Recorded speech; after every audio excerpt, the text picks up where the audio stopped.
प्रश्नावली 3.3 के दूसरे का पहला और दूसरा प्रश्न हो चुका है। तो प्रश्नावली 3.3 का ये तीसरा क्वेश्चन है। क्वेश्चन है 2 अंकों की संख्या के अंकों का योग 9 है। इस संख्या का 9 गुना संख्या के अंकों को पलटने से बनी संख्या का 2 गुना है, वह संख्या ज्ञात कीजिए। अब यहाँ एक बहुत ही गहरा कॉन्सेप्ट है कि सर आखिर 2 अंकों की संख्या को हम मानेंगे क्या। इस कॉन्सेप्ट को आपको समझना होगा। तो क्वेश्चन में कहा 2 अंकों की कोई संख्या है। मान लीजिए 2 अंकों की कोई संख्या है, ये है 54, मान लेते हैं 2 अंकों की संख्या है। कह रहा है संख्या के अंकों को पलटने से, इसके अंकों को पलटना है, तो ये 4 इधर हो जाएगा और 5 उधर हो जाएगा, तो ये क्या हो जाएगा 45। मान लीजिए कोई संख्या है आपका 39, अगर आप इसके अंकों को पलटेंगे तो ये क्या हो जाएगा 93। तो आप देख रहे हैं कि इकाई दहाई बन जा रही है और दहाई इकाई बन जा रही है। तो निष्कर्ष क्या निकला कि जब किसी संख्या के अंकों को पलटते हैं तो जो इकाई होता है वो दहाई बन जाता है और जो दहाई होता है वो इकाई बन जाता है। तो चलिए प्रश्न में सबसे पहली दिक्कत ये होगी कि सर हम मानेंगे क्या।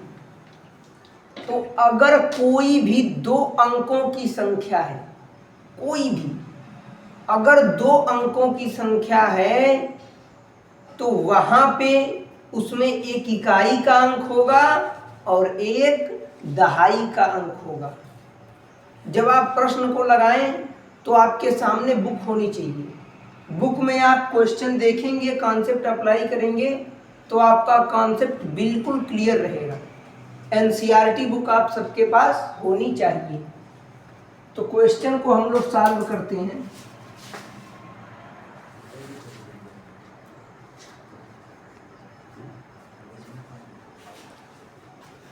अब ध्यान दीजिए, तो पहले संख्या को मानेंगे क्या। तो संख्या में 2 अंक होंगे, एक इकाई का अंक और एक दहाई का अंक। क्या हमको इकाई का अंक पता है? नहीं। क्या हमको दहाई का अंक पता है? नहीं। तो जो चीज नहीं पता होती है उसे ही तो x या y माना जाता है। तो लिखेंगे माना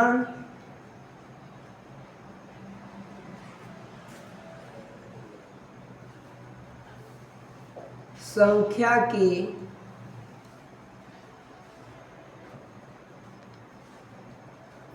इकाई का अंक x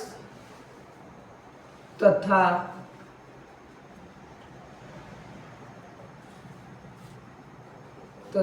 दहाई का अंक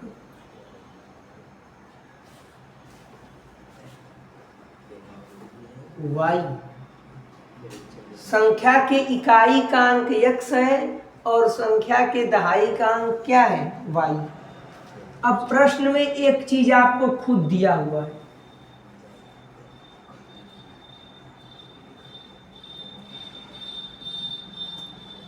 क्या दिया है प्रश्न में? प्रश्न में कहा है कि 2 अंकों की एक संख्या के अंकों का योग 9 है। इस संख्या के अंकों का योग 9 है। ये x पहला अंक और y दूसरा अंक, इन दोनों के अंकों का योग कितना है 9। ये हो गया इक्वेशन नंबर फर्स्ट। समीकरण 1 जो है वो बन चुका है। अब मेन कॉन्सेप्ट पे हम लोग आते हैं कि मेन कॉन्सेप्ट क्या है। अब बताइए, अगर 2 अंकों की संख्या आपको एज्यूम करनी है, मतलब माननी है, तो आप क्या मानेंगे?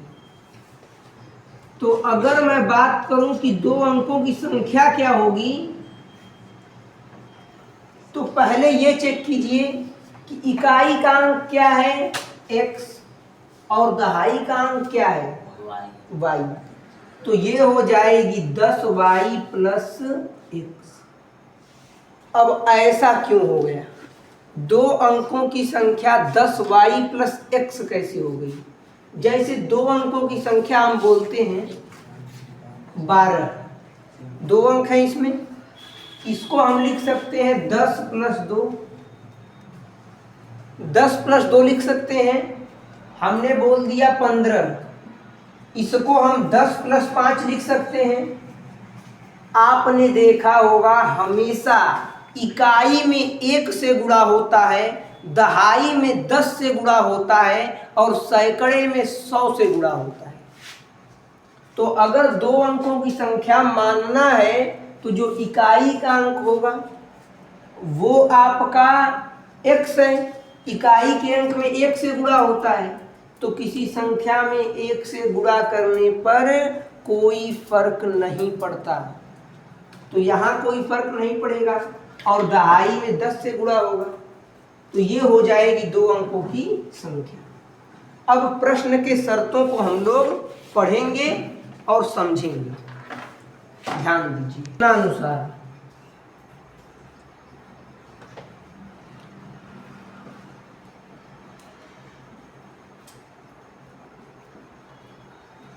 अब प्रश्न में क्या कहा है कि दो अंकों की एक संख्या है और संख्या के अंकों को पलटने से इस संख्या का 9 गुना। एक बार प्रश्न को मैं पूरा पढ़ देता हूं। दो अंकों की संख्या के अंकों का योग 9 है। दो अंकों की संख्या के अंकों का योग 9 है। आगे प्रश्न में क्या कह रहा है? इस संख्या का 9 गुना संख्या के अंकों को पलटने से बनी संख्या का 2 गुना है।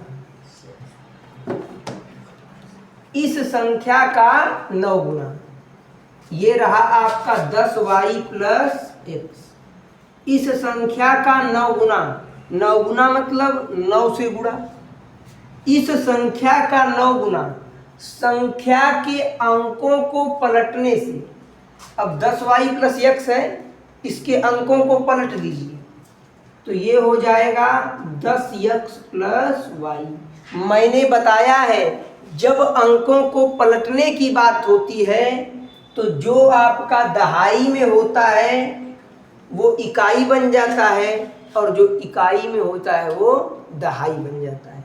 तो ये हो जाएगा 10x प्लस y। तो क्वेश्चन में कहा है इस संख्या का 9 गुना संख्या के अंकों को पलटने से बनी संख्या का 2 गुना है। इसको 2 गुना कह रहा है, तो अगर हम इसके अपोजिट वाले को 2 गुना कर देंगे तो समीकरण बराबर हो जाएगा। इस संख्या का 9 गुना संख्या के अंकों को पलटने से बनी संख्या का 2 गुना है, इसको 2 गुना कह रहा है।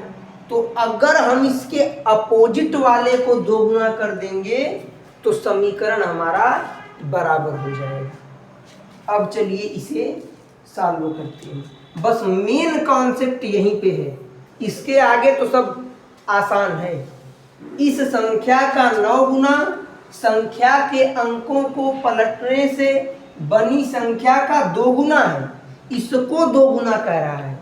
अगर इसके अपोजिट वाले को हमने 2 गुना कर दिया तो समीकरण बराबर हो गया।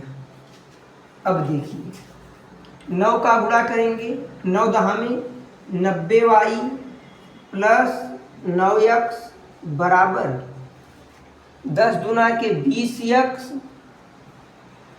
Plus 2y। मैं थोड़ा छोटा कर लिख देता हूँ, ये है 10x प्लस y इंटू 2। थोड़ा भी सुंदर लग रहा है देखने में।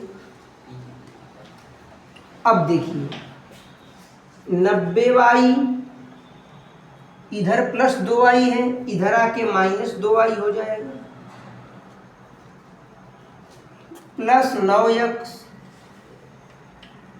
इधर प्लस में 20x है, इधर आके माइनस में 20x हो जाएगा। बराबर में कुछ बचा नहीं, तो बराबर 0।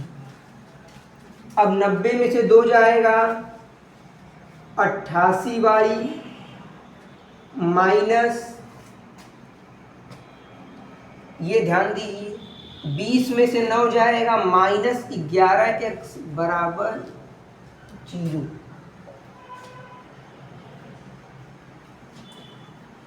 यहाँ तक कोई दिक्कत नहीं है। अब ध्यान दीजिएगा, 11 इसमें भी है, 11 इसमें भी है, तो 11 क्या हो जाएगा, कॉमन हो जाएगा। तो 11/88, 8y माइनस 11 एक कम 11, 1x बराबर 0। तो यहाँ पे देखिए, अच्छा पहले x होता है उसके बाद y होता है, तो ऐसा कोई नियम नहीं है, लेकिन अगर पहले x होगा उसके बाद y होगा तो हमें समीकरण को सॉल्व करने में आसानी होगी। तो अगर हम यहाँ से -11 कॉमन लेते हैं, क्या कॉमन लेते हैं, अगर हम यहाँ से -11 कॉमन लेते हैं तो पता है कि जब कोष्टक के बाहर माइनस होता है या जब माइनस कॉमन लिया जाता है तो अंदर का पूरा चिन्ह चेंज हो जाता है। तो ये +88 है ना, तो ये माइनस में हो जाएगा, 11/88 माइनस 8y।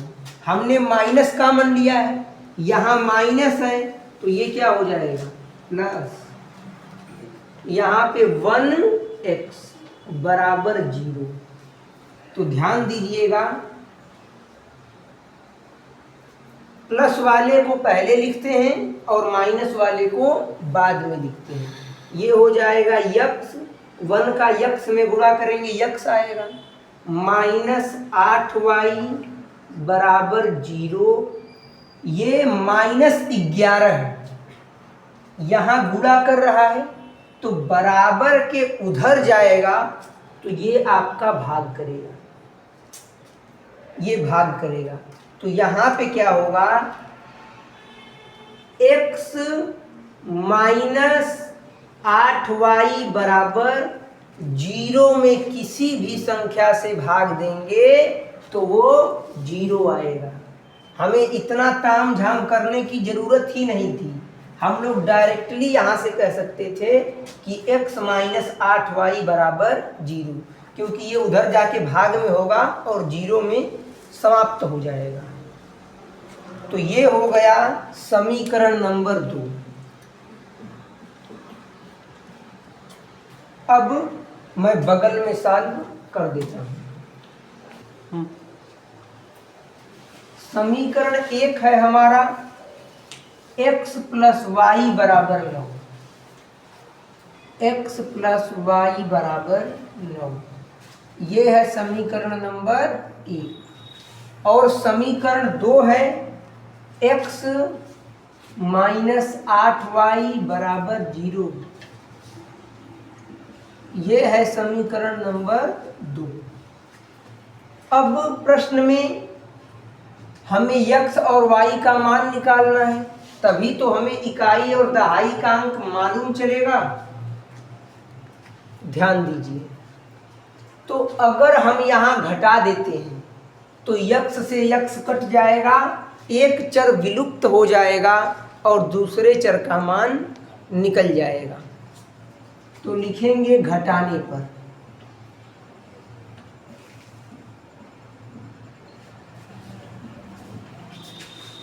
जब घटाएंगे तो चिन्ह चेंज हो जाएगा, प्लस है तो माइनस, माइनस है तो प्लस, और ये प्लस में है तो माइनस। x से x कट गया, 8y और 1y 9y बराबर, 9 में से 0 जाएगा, 9 ही बचेगा। ये 9 से 9 कट गया, y बराबर 1। अब y का मान आप किसी भी समीकरण में रखकर x का मान निकाल सकते हैं। तो लिखेंगे y का मान समीकरण 1 में रखने पर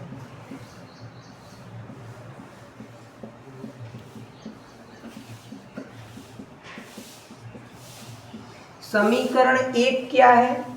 ये है x प्लस वाई बराबर 9, x प्लस वाई का मान 1 बराबर 9। तो x बराबर 9 बराबर के इधर +1 है, उधर जाएगा तो -1 हो जाएगा। तो x बराबर क्या हो जाएगा? 8। तो फाइनली x का मान आपका 8 आ चुका है और y का मान 1 आ चुका है। तो मतलब कि संख्या के इकाई का अंक क्या है? 8 है और दहाई का अंक क्या है? 1 है। तो 2 अंकों की वो जो संख्या है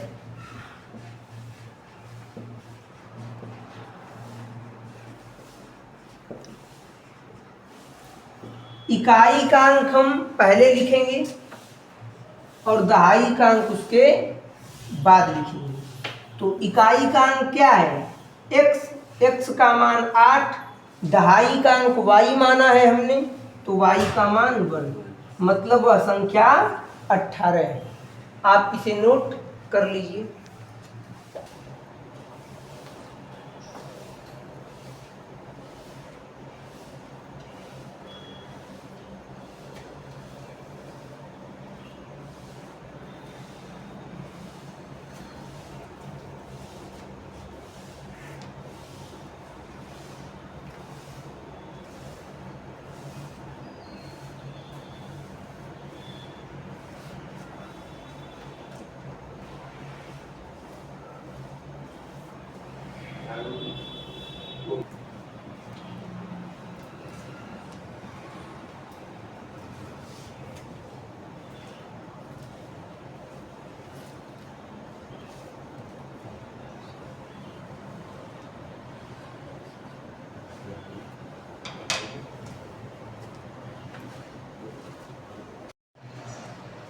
प्रश्नावली 3.3 के दूसरे का चौथा प्रश्न आपके बोर्ड पे लिखा हुआ है।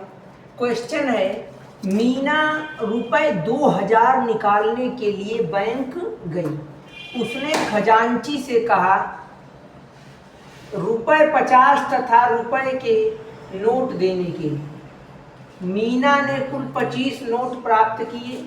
ज्ञात कीजिए कि रुपए 50 और रुपए 100 के कितने कितने नोट प्राप्त किए। अब यहाँ पे एक शब्द का प्रयोग हुआ है, खजांची, कि खजांची क्या है। तो खजांची बोला जाता है, खजांची कहिए या खजांची कहिए, दोनों बात सेम है। ये खजांची कहिए या फिर आप पूरा लिख दीजिए खजांची, दोनों बातें क्या हैं? सेम है। खजांची का मतलब होता है कैशियर। कैशियर कौन? जो बैंक में पैसा देने वाला होता है, उसे ही तो कैशियर कहते हैं। उसके लिए एनसीईआरटी में ये शब्द प्रयोग किया गया है, खजांची। ठीक है। तो अब मीना जो है वो कैशियर से कह रही है। पहले आप स्थिति को एज्यूम कीजिए, कोई मीना नाम की लड़की है, वो मीना बाजार जाती है। बाजार से कहाँ जाती है? बैंक। और बैंक में जाके वो 2500 रुपये निकालती है, 2500 रुपये। और कैशियर से कहती है, खजांची से कहती है कि मुझे 50 रुपये के और 100 रुपये के ही नोट चाहिए। तो अब यहाँ पर सिचुएशन को समझिए, वो 2000 रुपये उसे निकालना था और वो कह रही है कि मुझे 50 रुपये के और 100 रुपये के नोट चाहिए। तो उसे 50 रुपये के कितने नोट मिलेंगे और उसे 100 रुपये के कितने नोट मिलेंगे? तो क्या हमें ये पता है कि मीना ने 50 रुपये के कितने नोट प्राप्त किए? नहीं पता। क्या हमें ये पता है कि मीना ने 100 रुपये के कितने नोट प्राप्त किए? नहीं पता है। तो जो चीज नहीं पता होती है उसे ही तो यक्स या वाई माना जाता है। तो लिखेंगे माना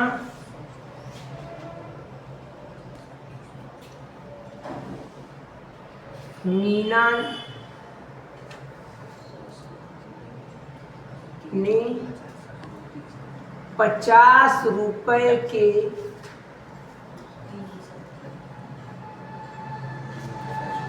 प्राप्त नोटों की संख्या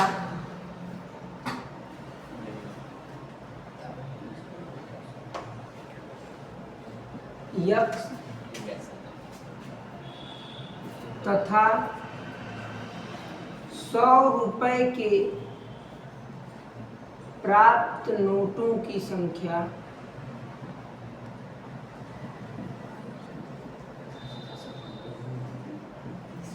वाई है। अब ध्यान दीजिए, सिचुएशन को समझिएगा। अब हम लोग चलेंगे अकॉर्डिंग टू क्वेश्चन, प्रश्नानुसार।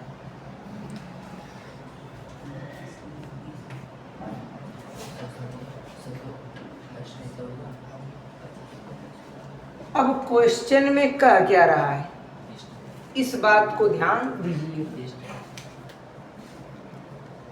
मीना 2000 रुपए निकालने के लिए बैंक गई। उसने खजांची से 50 रुपए तथा 100 रुपए के नोट देने के लिए कहा।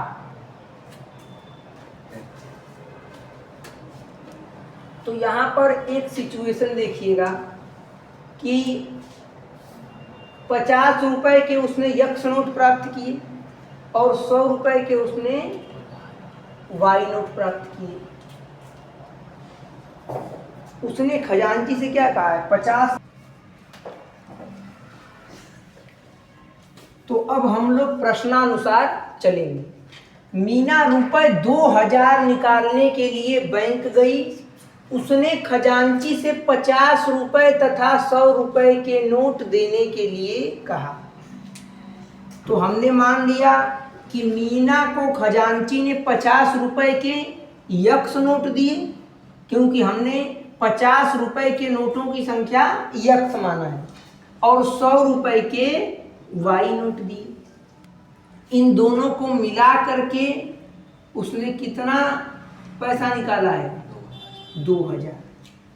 50 रुपए के यक्स नोट प्राप्त किए और 100 रुपए के वाई नोट प्राप्त किए, तो उसका कुल 2000 कंप्लीट हो चुका है। ये हो गया समीकरण नंबर 1। अब आगे देखिएगा, मीना ने कुल 25 नोट प्राप्त किए हैं। तो 50 रुपए के नोटों की संख्या कितनी है, x। 100 रुपए के नोटों की संख्या कितनी है, y। इन दोनों को मिला करके वो कुल 25 नोट प्राप्त कर रही है। ये हो गया समीकरण नंबर 2। अब करना क्या है, आपको इसे विलोपन विधि से सॉल्व करना है। सिंपल है, किसी एक चर को विलुप्त करके आप दूसरे चर का मान निकाल सकते हैं। तो किसको विलुप्त करना चाहते हैं, चलिए x को ही विलुप्त करते हैं। अगर हम इस x का गुणांक 50 बना देंगे तो ये दोनों कट जाएगा। तो समीकरण 2 में गुणा कर देंगे 50 से।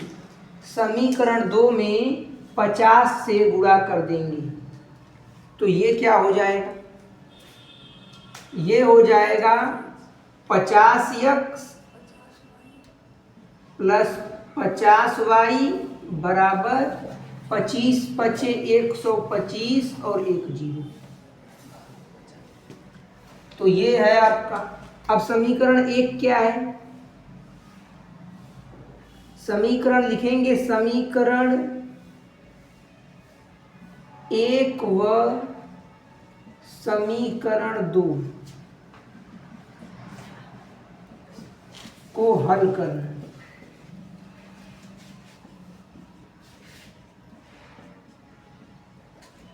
समीकरण 1 है 50x प्लस 100y बराबर 2000। या इस लाइन को आप नहीं लिखेंगे तब भी कोई दिक्कत नहीं है। इस लाइन को अगर आप नहीं भी लिखेंगे तब भी कोई दिक्कत नहीं है, लिख देंगे तब भी ठीक है। तो ये है 50x + 100y बराबर 2000, 50x + 50y बराबर 1250। लगाइए विलोपन विधि। क्या जोड़ने पर ये चर विलुप्त हो रहा है? नहीं विलुप्त हो रहा है। तो लिखेंगे घटाने पर। जहां जोड़ने से हमारा मान न निकले वहां घटा दिया जाता है। प्लस है तो माइनस, प्लस है तो माइनस, प्लस में है तो माइनस। 50 से 50 कैंसिल आउट, 100 में से 50 जाएगा, 50y बराबर 2000 में से आप 1250 घटाइए तो ये हो जाएगा 0, 10 में से 5 जाएगा 5, 9 में से 2 जाएगा 7 और ये 1 में से 1 जाए कुछ नहीं। 0 से 0 कट गया, 5 1 कम 5, 5 1 कम 5 और ये 25 हो गया, 5 5 25। y का मान 15 आ चुका है। अब मैं बराबर के इधर दूसरे स्लाइड पे सॉल्व कर देता हूं। y का मान 15 आ चुका है। अब लिखेंगे y का मान समीकरण 1 में रखने पर। तो समीकरण 1 क्या है? समीकरण 1 क्या है? ये है 50x + 100y बराबर 2000।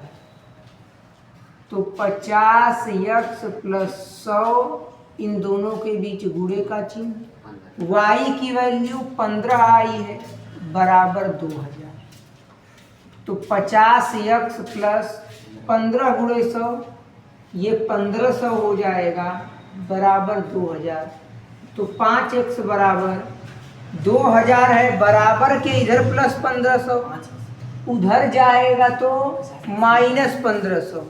तो 2000 में से 1500 जाएगा, बच जाएगा 500। 5 1 कम 5 0। x 50x + 15 का 100 में गुणा करेंगे, 1500 बराबर 2000। तो 50x बराबर 2000 माइनस 1500। तो 50x बराबर ये हो जाएगा 500। 0 से 0 कैंसिल, 5 10 में 50। x बराबर 10। तो फाइनली x का मान 10 आ गया और y का मान 15 आ गया। मतलब कि मीना ने 50 रुपए के 10 नोट प्राप्त किए और 100 रुपए के 15 नोट प्राप्त किए, तो कुल नोटों की संख्या 25 मिली। आप इसे नोट कर लीजिए।